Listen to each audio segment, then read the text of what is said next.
Manhattan DA and Trump prosecutor Alvin Bragg agreed to dismiss his appeal, the appeal that was challenging congressional oversight. So that means the interview with former prosecutor Mark Pomerantz is going to be happening after all. Alvin posted this late on Friday, April 21st, 5:49 p.m. Most people check out for the weekend on Fridays. And Alvin needed to get this through before the Second Circuit Court of Appeals came back and obliterated him, just like the Southern District of New York did. And so he posted this. He says, from a Manhattan DA spokesman, our successful stay of this subpoena blocked the immediate deposition and afforded us the time necessary to coordinate with the House Judiciary Committee on an agreement that protects the DA's privileges and interests, which is major cope. He was going to get blown out by the Court of Appeals. He says, we are pleased with this resolution, which ensures any questioning of our former employee will take place in the presence of our general counsel on a reasonable, agreed upon time frame. We are gratified that the Second Circuit Court's ruling provided us with the opportunity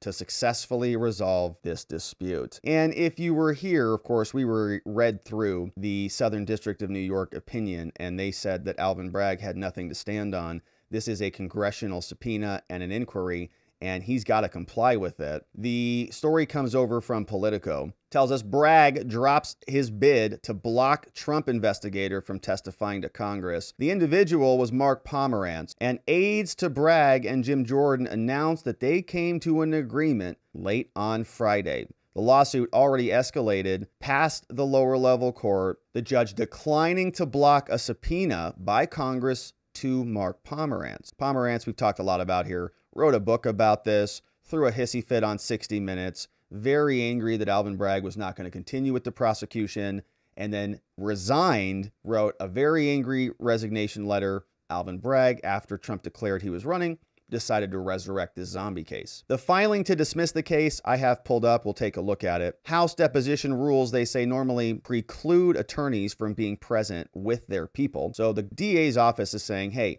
Mark Pomerantz is going to come and testify, but our office was victorious because our lawyer is going to accompany him. House rules say normally you can't bring your lawyer, but in recent years, lawmakers have permitted various agencies to appear to assert privileges if they are appropriate. So they came to an agreement. The Judiciary Committee filed a subpoena against Bragg. Bragg then sued Jordan in federal court, saying Congress can't interfere with the state level prosecution. And Jordan responded and said, we are Congress, by the way. We're not interfering with your office at all. Mark Pomerantz doesn't even work there anymore. He's a private citizen. He wrote a book about it, and we can investigate him. Southern District of New York agreed. Federal judge rejected Bragg's position, said the subpoena was perfectly valid, had a valid legislative purpose, was broad and indispensable.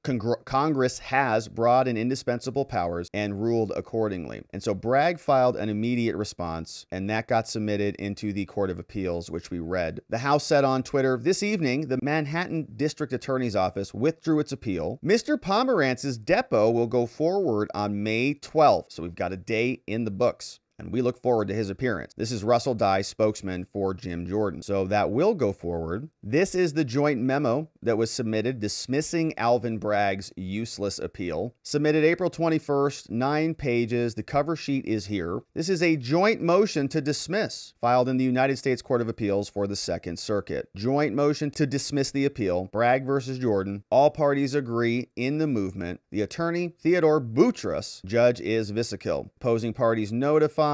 This motion is unopposed. Jim Jordan is not opposing this, and there will be no response filed by the House. You see it here. Alvin Bragg versus Jim Jordan. United States Court of Appeals for the Second Circuit. This is the amended joint motion to dismiss the appeal. And this is to save face. I think that Alvin Bragg was going to lose badly. He did not want to lose badly. He wanted to make an effort to fight back against this thing. And I'm guessing that he has been told by others this would establish very bad precedent if this were to go forward, because then Jim Jordan will use this appeal as a basis to make other requests that cannot be challenged, because he'll then be able to turn up to the Court of Appeals and say they've already ruled on this. So it actually serves Alvin Bragg to dismiss this so we don't get any finality from a higher level court. So they're rushing this through. They're also dropping it down late on a Friday night because they know nobody's paying attention to the news. And this is very embarrassing for them. They shouldn't have even filed a lawsuit in the first place. And the Southern District judge confirmed that, said, you guys are actually filing a motion to quash a subpoena. You filed a new civil lawsuit against Congress. That's not appropriate. And Judge Viselyek also said that I'm going to keep jurisdiction over all of the other ancillary proceedings. So if you decide to subpoena somebody else, Jim Jordan, and Alvin Bragg, you decide to fight it, it's coming back to me. So suddenly Alvin Bragg says, oops, my bad, better dismiss this. They agree to it. They set a date, which is exactly what Jim Jordan wanted in the first place. They come together. They say, pursuant to the rules, Bragg and Jordan and Pomerantz respectfully move to dismiss this appeal. Alvin Bragg's appeal is getting dismissed. On April 19th, Bragg filed an emergency motion seeking an interim administrative stay and a stay pending appeal of a return of the subpoena issued to Mark Pomerantz by the House. On the 19th, the court granted an administrative stay of the return date so that a 3-judge panel could consider the motion. But now, Bragg, Jordan, the committee have entered into a settlement agreement with an effective date on April 21st that resolves this appeal. Although Pomerantz is not a party to this agreement, he joins in this motion to dismiss the appeal. It says, pursuant to the settlement agreement, all parties have agreed that the above captioned appeals should be dismissed with prejudice, meaning it's not coming back again, and that the administrative stay should be dissolved so the subpoena can come back into effect. They also say the emergency application for a stay should be withdrawn,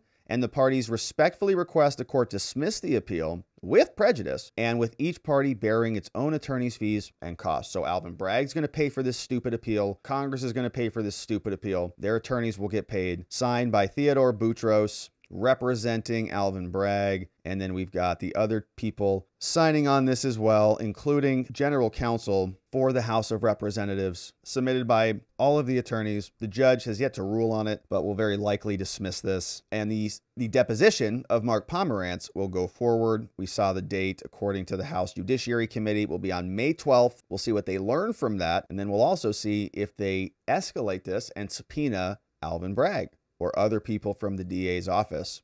Time will tell.